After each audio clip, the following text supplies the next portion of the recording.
magazine d'actualité pour tous. Bonjour à tous. Bonjour. Bonjour à tous. Bonjour. Je crois que... Nous qui sommes assis, on ne voit pas. Bon. Alors, je tiens d'abord à remercier les modérateurs.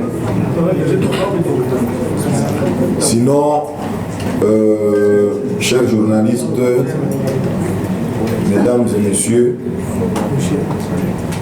je suis flatté aujourd'hui parce que je sens effectivement que vous avez répondu à notre invitation.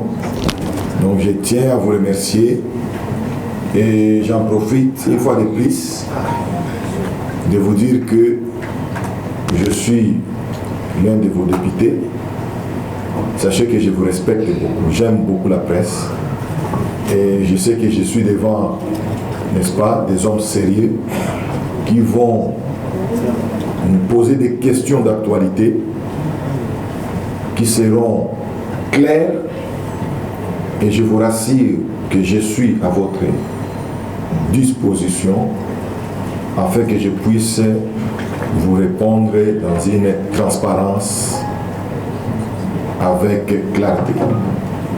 Sinon, je suis là, j'attends que vos questions et je suis prêt à vous répondre. Merci beaucoup. Merci beaucoup. Là, depuis le coma. Et là où vous êtes, vos lecteurs sont dans une contrée qui est occupée par le rebelle. Et quel est votre sentiment il y a une année déjà, Goma est sous contrôle. Votre sentiment? Merci. Merci beaucoup, chers journalistes. D'abord, c'est l'occasion pour moi d'exprimer la compassion à toute la population de l'Est, victime de cette barbarie humaine nous imposée par les Rwandais à travers l'AFD M23. Je suis élu de Goma, je suis aussi victime de tout ça. Seulement, je voulais dire à mes frères de l'Est qu'aujourd'hui, vous avez suivi beaucoup de déplacements du chef de l'État dans le monde entier, plus précisément aux États-Unis d'Amérique. Dernièrement, d'ailleurs, vous avez suivi la rencontre entre notre président de la République, son Excellence Félix-Antoine Tshisekedi, avec son homologue du Rwanda, en présence du président américain Donald Trump.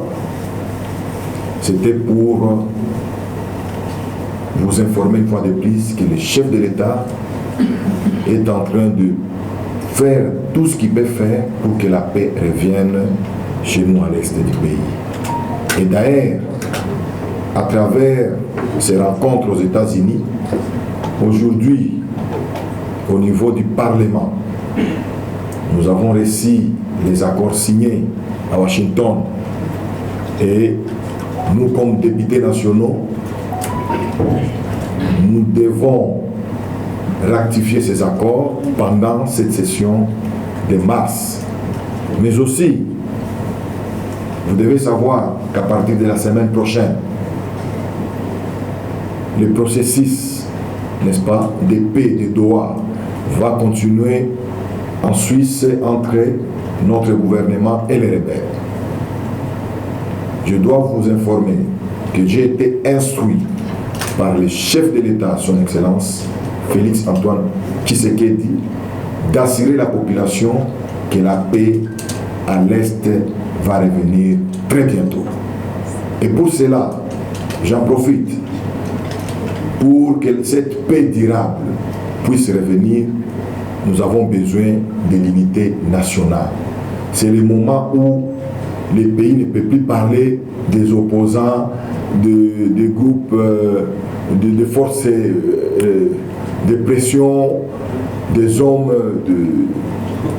des journalistes, des acteurs politiques, des chefs d'établissements,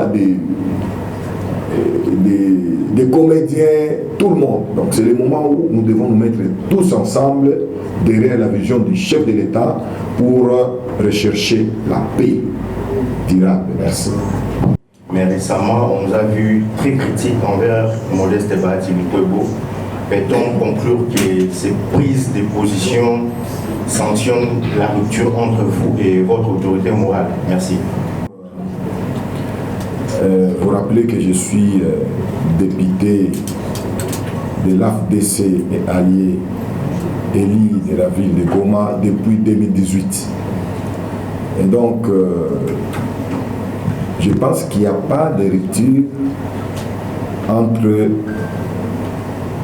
notre regroupement AFDCA, le sénateur Bahati Lukwebo et moi. Seulement, je suis républicain et je suis libre de s'exprimer. Vous devez savoir cela. Je n'ai pas été d'accord des propos prononcés par le sénateur Bahati Lukwebo les jours de sa conférence dernièrement. Ce que vous devez savoir, c'est que j'étais présent dans la salle. Mais ces propos ont dérangé. Et ce sont des propos qui se sont écartés de la vision du chef de l'État, mais aussi des orientations de l'union sacrée de la nation. Et donc, en étant présent aussi là-bas, je ne pouvais pas accepter d'en endosser. C'est pour cela que j'ai dit, il faut que je parle. J'ai dénoncé cela et j'ai demandé au sénateur Bahati Lukwebo de s'assumer. Voilà. La question est celle-ci. C'est vrai, après la déclaration de M. Modeste Bahati Lukwebo sur les changements de la Constitution ou de la révision, après nous avions tous suivi des déclarations.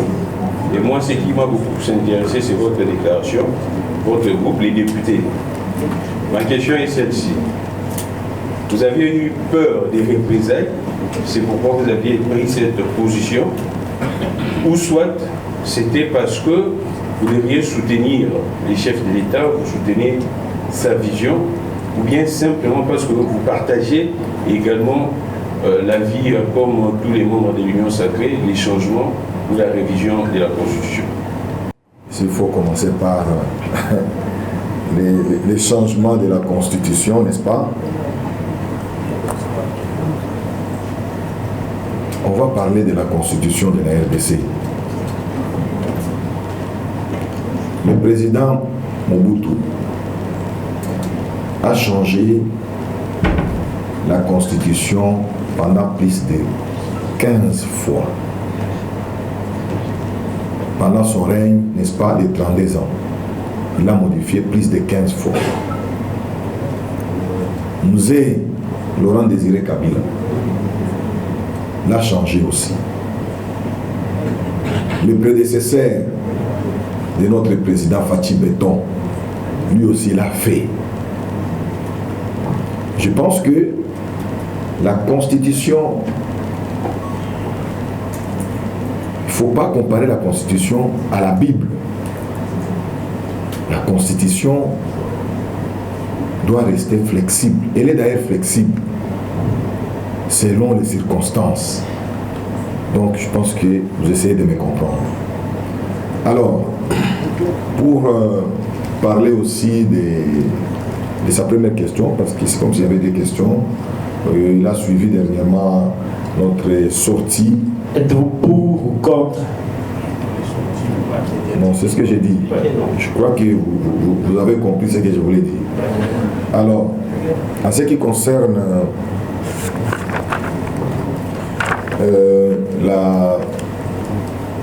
la sortie dernièrement, n'est-ce pas, des députés nationaux de l'AFDC qui se sont exprimés, je voulais juste vous informer qu'il existe maintenant une dynamique de députés nationaux et sénateurs loyaux aux institutions. C'est-à-dire, après la déclaration du sénateur Bahati Mokwenbo. Nous qui n'étions pas d'accord de ces propos, nous sommes mis ensemble et nous avons créé cette dynamique. C'était l'occasion pour nous de vous montrer, vous, que voilà les députés et sénateurs de l'AFDCA qui se sont rangés derrière la vision du chef de l'État et qui continueront à respecter fidèlement les orientations de l'union sacrée de la nation. Je peux vous donner un petit exemple en passant. Dernièrement, nous avons reçu les messages de l'union sacrée publiés par le secrétaire permanent, le professeur André Mbata, pour demander à tous les députés et sénateurs d'aller accompagner la candidature du nouveau deuxième vice-président du Sénat. Donc, c'est un message venu de notre plateforme Union Sacrée. À ce moment, nous, on n'a pas eu le temps de tergiverser. On s'est rangé derrière les candidats et nous l'avons accompagné. Parce que cette candidature a été entérinée par la haute autorité politique de l'Union Sacrée. Donc, c'était pour montrer au monde entier que voilà, nous sommes AFDCA qui sont à 100% avec le chef de l'État, qui sont restés fidèles à son mot d'ordre. Il ne faudrait pas montrer, il ne faudrait pas avoir un pas dedans, un pas dehors. Nous soutenons le chef de l'État sans hypocrisie. Je dis bien sans hypocrisie. Nous sommes sincères. Et d'ailleurs, même le jour de l'élection de notre candidat de l'Union Sacrée de la nation, vous allez constater qu'il y a eu beaucoup d'absence. Mais nous, quand je parle de nous, donc je parle de 11 députés nationaux de l'AFDCA et de 4 sénateurs, parce qu'au niveau du Sénat, le groupe politique AFDCA possède 7 sénateurs. Et dans les 7 sénateurs, il y a 4 sénateurs qui sont avec nous dans notre dynamique. Et donc, nous nous sommes rangés et nous étions là présents. Voilà, allez-y comprendre qui sont avec les chefs et qui ne sont pas avec les chefs. Merci. Sur le changement de la Constitution, je veux juste rebondir sur votre réponse. Vous dites que la Constitution n'est pas comparable à la Bible, elle peut être modifiée, changée selon les circonstances. Ma question sera courte. Quel est l'intérêt pour le moment, aujourd'hui, de changer la Constitution et quelles sont les circonstances qui poussent vers là? Merci. Chers journalistes, je voulais vous rappeler que je suis à mon deuxième mandat. Au niveau de l'Assemblée nationale, je voulais parler en plénière, en commission, comme sur terrain, j'ai beaucoup de réalisations. Je ne sais pas commencer par laquelle, mais déjà,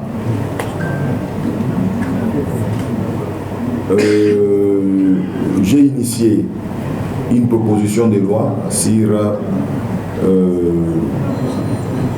l'amélioration des conditions de vie des enseignants.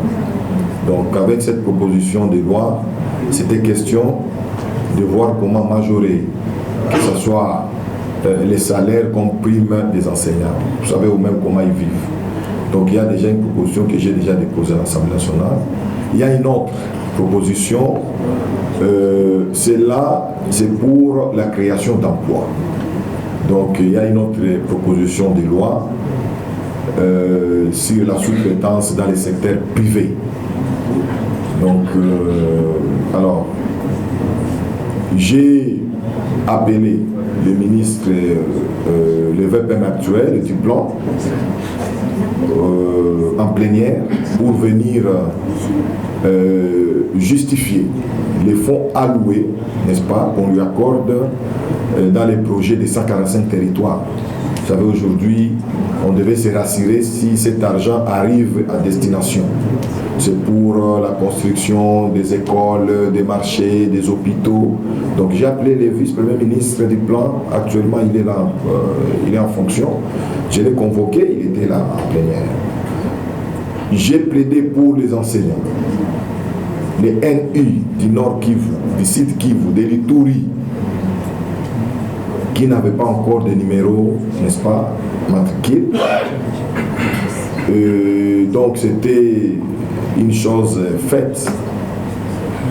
J'ai demandé au vice-premier ministre, ministre de la fonction publique, qui est en fonction,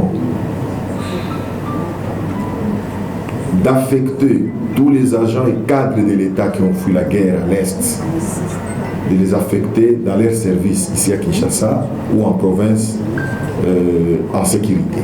Je l'ai fait et c'était une chose aussi qui a trouvé solution.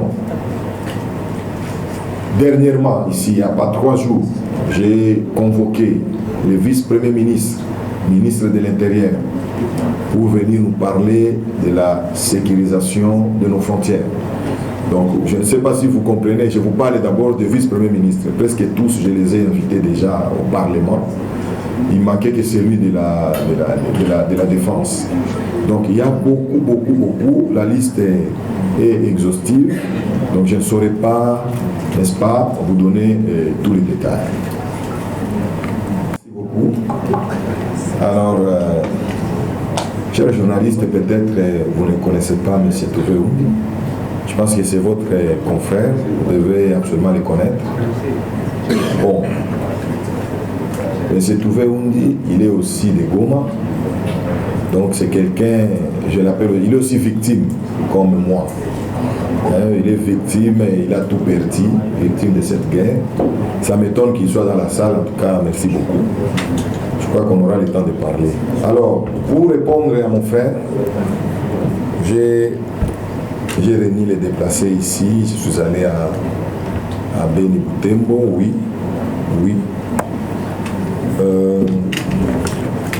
D'abord, à part ma casquette d'être homme politique, je suis aussi philanthrope et mécène de la jeunesse. Nous avons fui la guerre à l'Est. Et comme vous le savez, étant représentant du peuple, plus particulièrement, n'est-ce pas, de cette population de Goma, donc, qui a fui la guerre, j'ai commencé à recevoir beaucoup d'appels. Il y a nos frères qui m'appelaient, oh, je suis maintenant à Kampala, je suis à Kinshasa, j'étais vraiment débordé. Et moi-même à Goma, on a tout pillé, on a tout pris. J'ai tout perdu à Goma. Même mes maisons, même là où il y avait mes locataires, on les a déguerpis. Et ce sont les rebelles qui habitent dans mes maisons à Goma. J'ai tout perdu. Parce qu'on ne veut pas parler de ça. Et ce qui nous dérange plus, c'est quand nous avons perdu nos frères. On ne sait pas parler des biens, non. Déjà, on a parlé des frères proches, de tout ça, des familiers, des amis. On est vraiment... il faut éviter la guerre dans la vie. C'est pour cela que nous devons continuer à soutenir le chef de l'État qui veut que la paix revienne chez nous à l'Est. Alors, en recevant d'appels que des sollicitations, aidez-moi avec ça, fais-moi ça, tout ça. Pendant que j'ai commencé à voir que tout est validé. Alors, un jour, avec ma femme, nous sommes décidés carrément de vendre une de nos maisons ici à Kinshasa.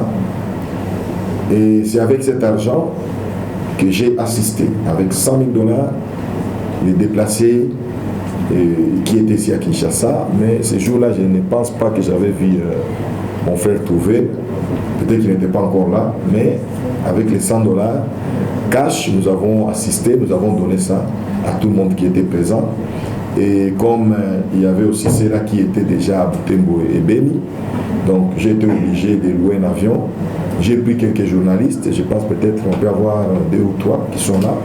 Nous sommes allés là-bas, nous avons acheté des vaches, nous avons acheté à manger, nous avons acheté des habits, tout ça, nous avons distribué aux déplacés. Et enfin, nous sommes rentrés.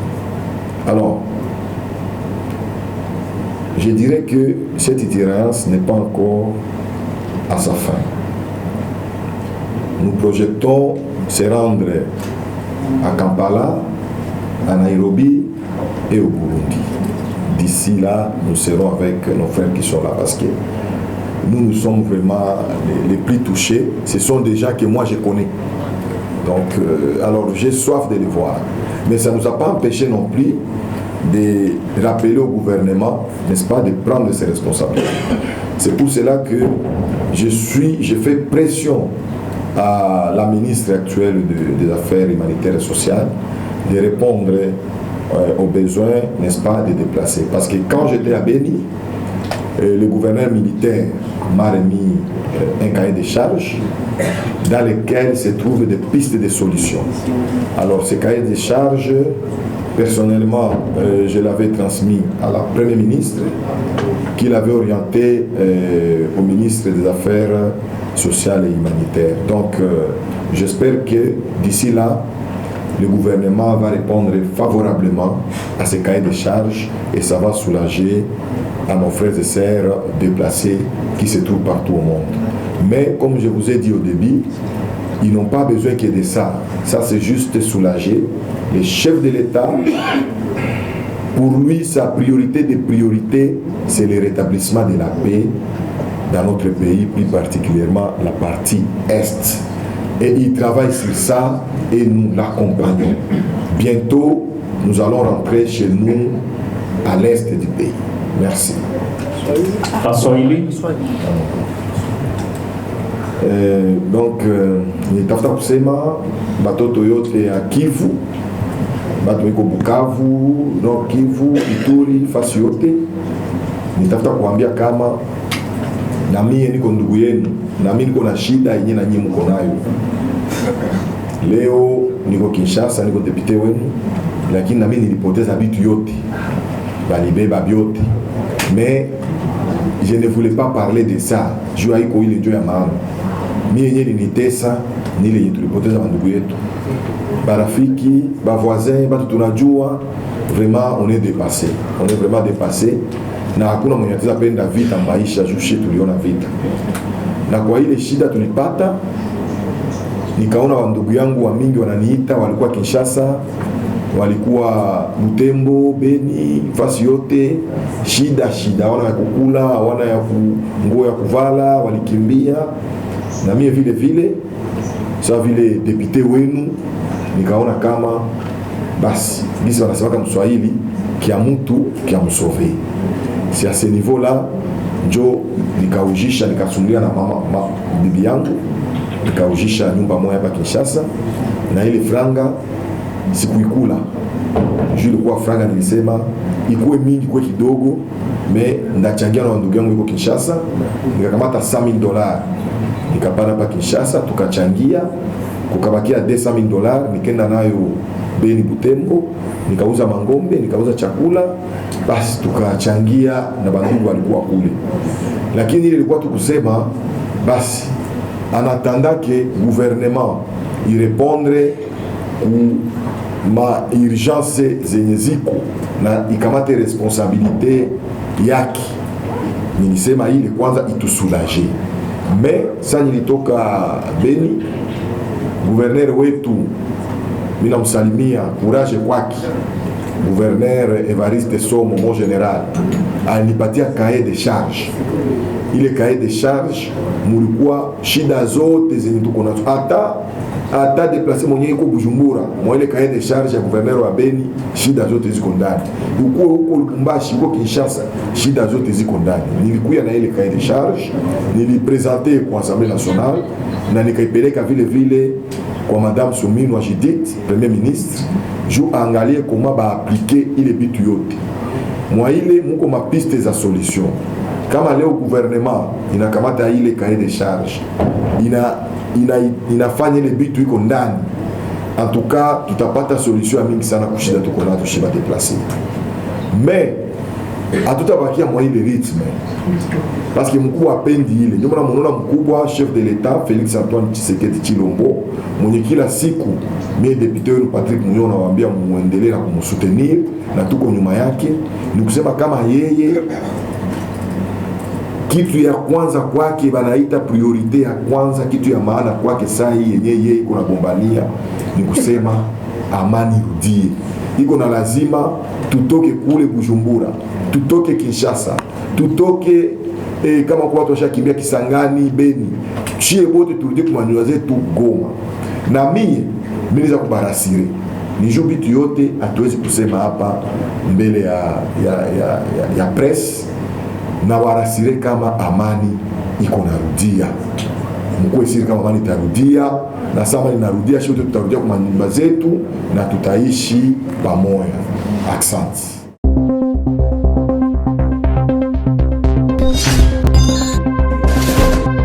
Actu Plus Mag, le magazine d'actualité pour